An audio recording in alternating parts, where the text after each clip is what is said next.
जानते हैं उन्हें, तो हम भी करेंगे ना इंशाअल्लाह।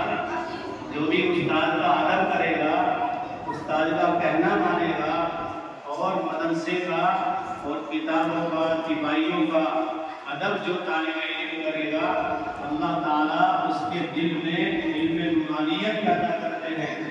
ऐसा इल्म पैदा करते हैं कि वो किसी से नहीं घबराता अलावा अल्लाह के। किससे डरता है? अल्लाह से डरता है और सबका अदब करता है, बड़ों का, छोटों का, गैर मुस्लिम का, मुसलमान का, हिंदू हो, मुसलमान हो, हर एक का वो अदब करता है।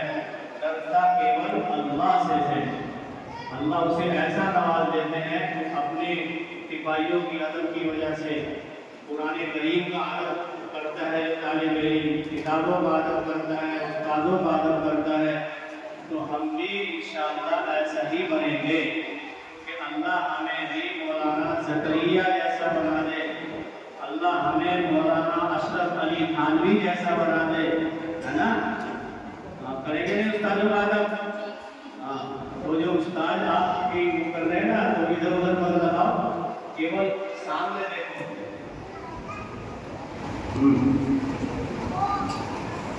और कितना इल्म हासिल करो, इल्म कभी घटता है क्या?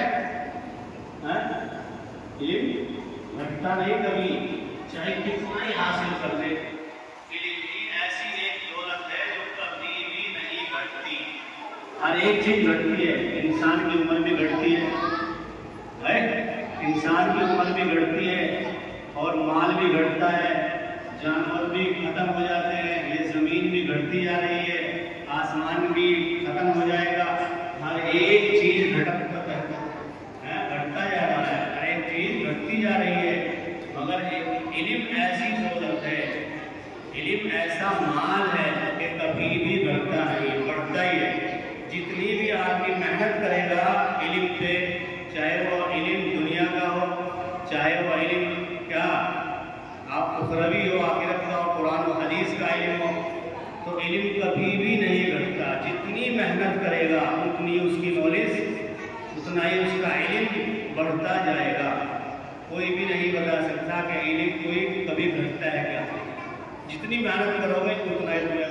आज 10 बात याद थी और मेहनत करी तो 20 ही बात याद हो गई, फिर 50 बात याद हो गई, फिर 100 याद हो गई। कितने